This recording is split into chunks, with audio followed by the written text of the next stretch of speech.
When a man falls, a generation often falls with him. The silence around our sons is deafening. Are we raising boys with strong roots or silent wounds? Last time, we talked about addiction, how it's stealing our men. But today, we shift the lens to the next generation, our boys. Fatherlessness doesn't always look like an empty house. Sometimes, it's an emotionally absent dad sitting right there, right across your son. And it's shaping their future in a way we can no longer ignore. In Kenya and in most parts of the world and beyond, fatherhood is in crisis.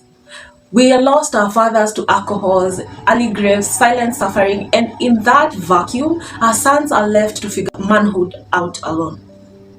Without role models, many drift into crime, confusion, and rage. And this is where we open doors to people like Andrew Tate and even people finding father figures in people like Jordan Peterson. But is that all there is to being a man?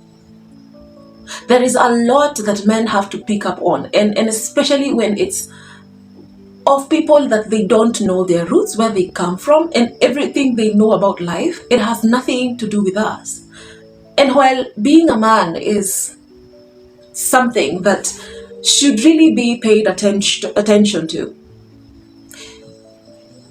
having an example by your side, seeing and learning from someone who is doing it, whether they're doing it wrong or right, somehow you learn what to do and what not to do, because we all come from background where maybe your family wasn't perfect, but they were there for each other. They learned together, they fought together, and while their ways may not have been your preferred ways, you learned what to do and what not to do. And our children today are missing a lot of that by lacking the masculine energy and the feminine energy in their lives.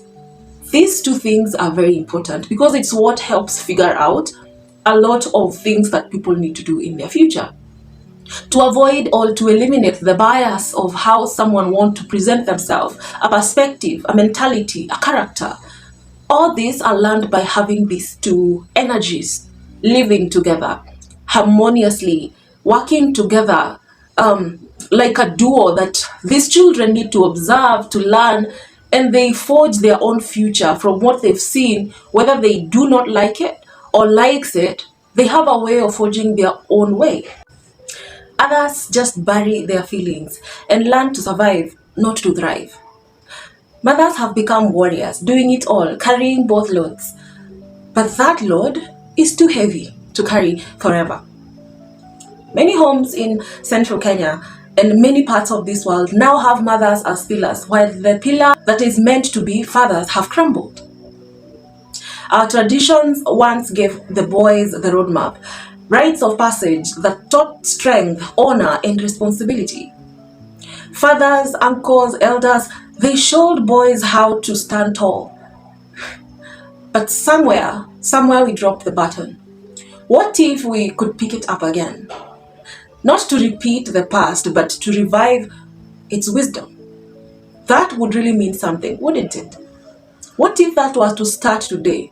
In small ways that may be subtle, but very much in a way that teaches our sons what it is to be a man, what it is to be responsible, what it is to be a pillar, a warrior, a protector of not just their home, but their community, their country.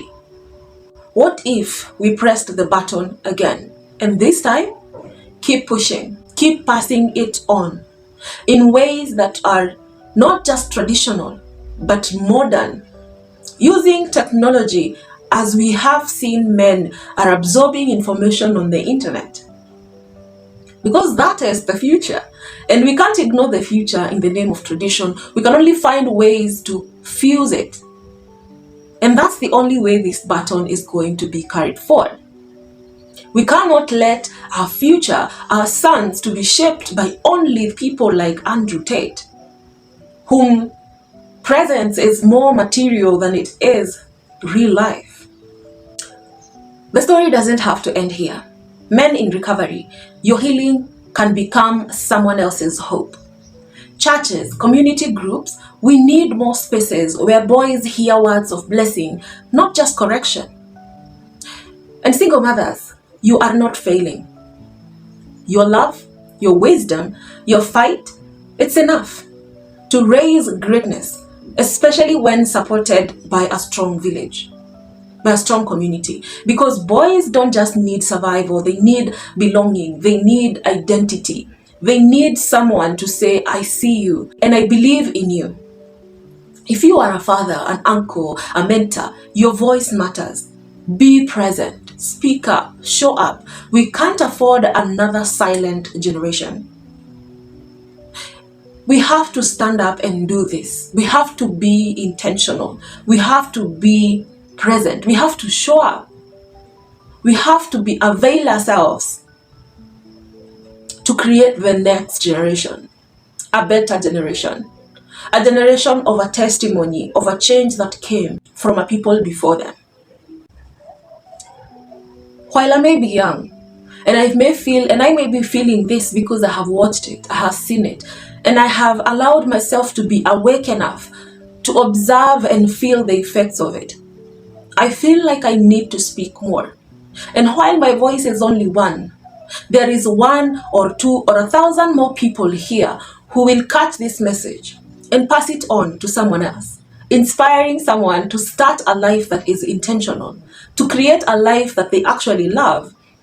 It might actually trigger a father to be present. It might trigger a mentor to reach out. It might trigger that uncle to do what they know they were supposed to do to their sons, to their nephews, to their children. Where I come from, uncles used to represent fathers when fathers were not present. Is that safe to do today? Are you a safe uncle for your nephews, for your sons? Are you a role model that they can run to in case they need a word of wisdom, a word of blessing?